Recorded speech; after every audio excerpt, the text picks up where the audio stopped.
เดี๋ยวเขามาขึ้นอ่ะกันเนี่ยเฮ้ยดีทำมากค่ะ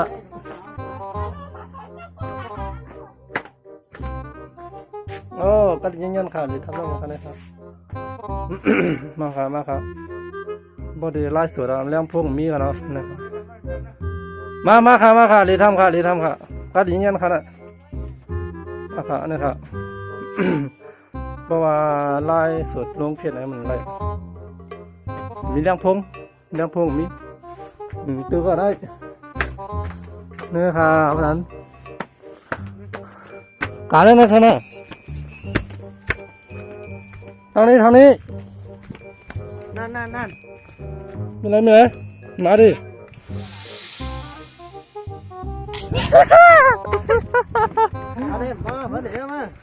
นะคะก็ต้องได้มันก็มาดิต้องได้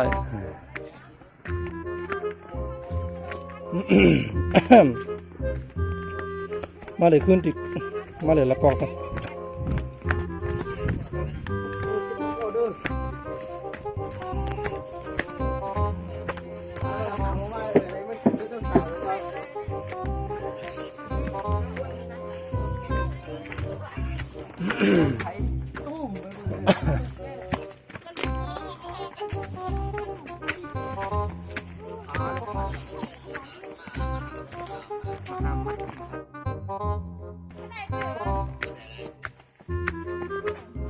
มานอค่ะมีคนสามก็มาค่ะหรือรถมายังวะ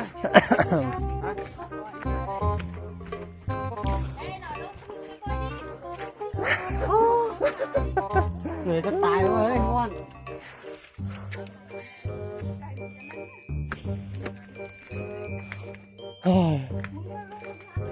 เฮ้ยมาซื้อสกิลดีเลยดิมาดีเนี่ยดีเลยดีเบี้ยเนาะดีโฮเบี้ยนะดีโฮโดน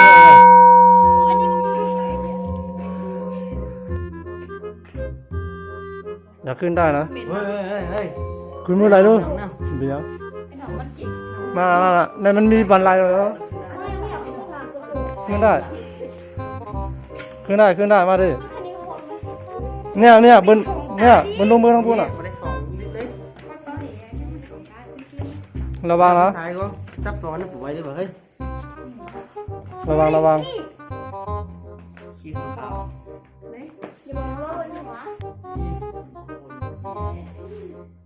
มาดิมาได้ทองเลยโอ้นี่ซักคืนอยู่ทางหินใจเหรอโอ้ยขึ้นมาดีนะ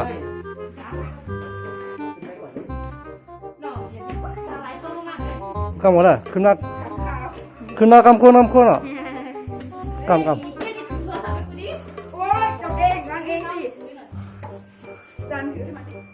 เดี๋ยวทำโอ้โห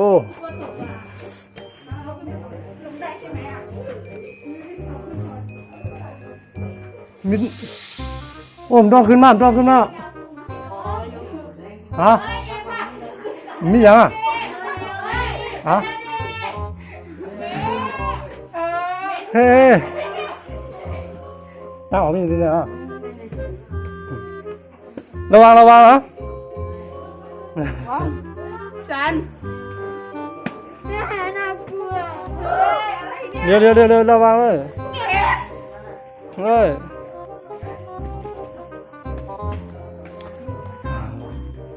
ไปก่อนเลยไม่ไปกับพี่นั่นแหละเย้ออกได้แล้วไม่ถ่ายรูปเหรอโอ้สวยไอ้ท่านนี้ก็ขึ้นได้อยู่เลยคือเมื่อไรนะมึงไปขึ้นนะขึ้นอ่ะไปขึ้นนะขึ้นเมื่อไรเนี่ยขำมากเขาใช่ไหมคุณกลัวอ่ะขึ้นมาเร็วรอมาทางไหนอ่ะขึ้นมาทางนี้ดิแสงให้กล้าขึ้นมา ขึ้นมามีอย่างแน่เลยอ่ะตั้งออกก็มีแน่เลยเสียง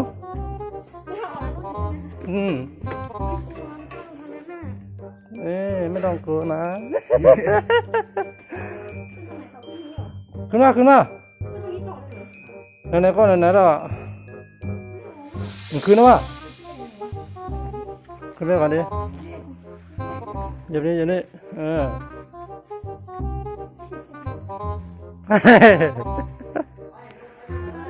มือทางเก่าขึ้นแล้วนะฮัลโหล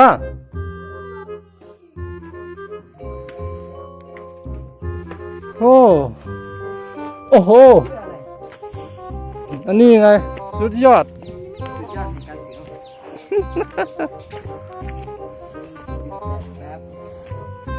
นี่ครับ นี่ครับทำก่อนมีเท่านั้นครับ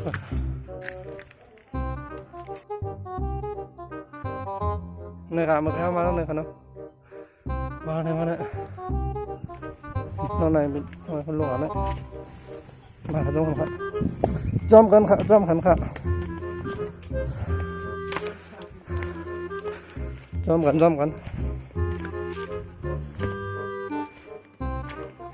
กับห้องพักเสียว่ากันเลยจันจันวะ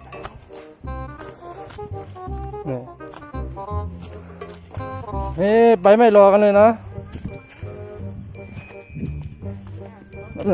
ทำเสาหินแม่ซ้ายนะครับเนาะ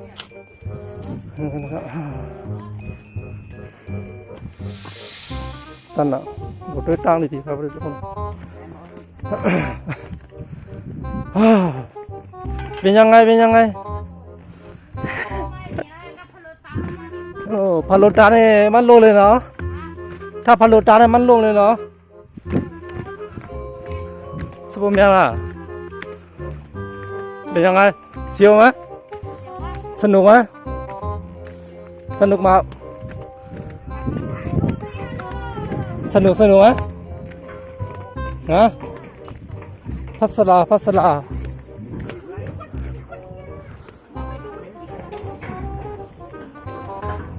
สนุกไหมอ่ะ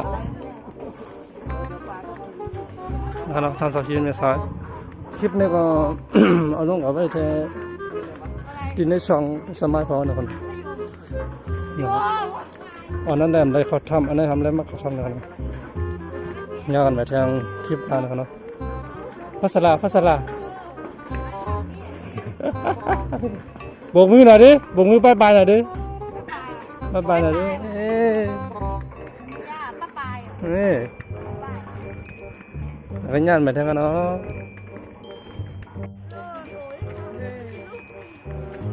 มาถ่ายรูป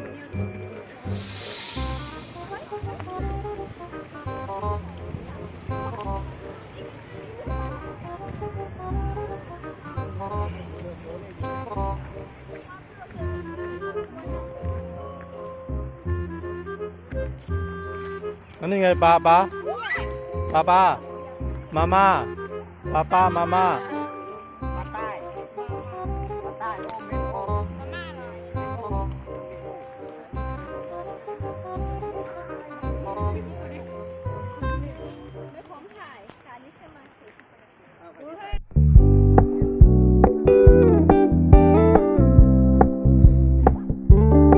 We're gonna keep it low key, keep it softly spoken, with no strings tying you to me. I'm happy in your company with no emotion, 'cause my love deserves to be free. I never wanna อย่าวิ่งดิวิ่งทำไมอ่ะอย่าวิ่งดิถ้าวิ่งมันจะล้ำนะ คนใหญ่อะ นี่ครับลิงอันนี้ครับลิงอันนี้ลิงอันนี้อ่ะ ขอจำนำเขาไว้ดิ แล้ววิ่งทำไม กันลิงอยู่นั่นน่ะ เฮ้ยน้องเขาโดนลิงจับ ไม่อยู่เฉย ไอ้ตา เฮ้ยให้น้ำมาเลย ๆเอานั่งมือบ้านนะเดี๋ยวค่อยเอามา ไปแล้วเหมือนควาย นี่ไงไม่ต้องวิ่ง ไอ้หนอนนี่เขาบอกให้จับ น้ำให้มันดิให้มันถ้าเอาเนี่ยดูหรอมันลิงมันหายเอาดูหรอลิงนี่ยาเลย ไอ้หนอนมืออ่ะ อืม เดี๋ยวถ้าพี่โน้ตโด ดนลิงเกาะพี่โน้ตจะรู้ว่าเล็กมันกลมขนาดไหนถีบมันออกไปแขนมันก็แข็งเลยเนี่ย ลิงลิงอ่าอ่า เร็วๆไหวโอ้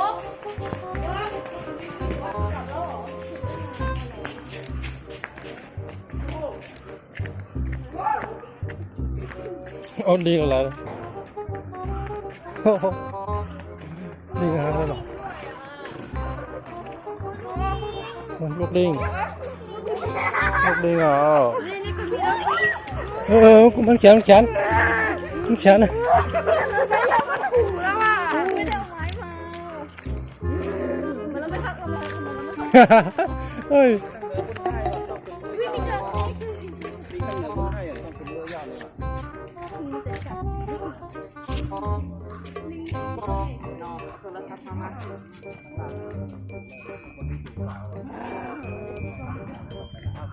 ยังไม่อยากกลับ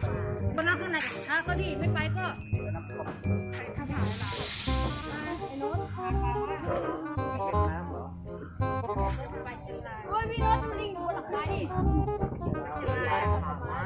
ไปเชียงราย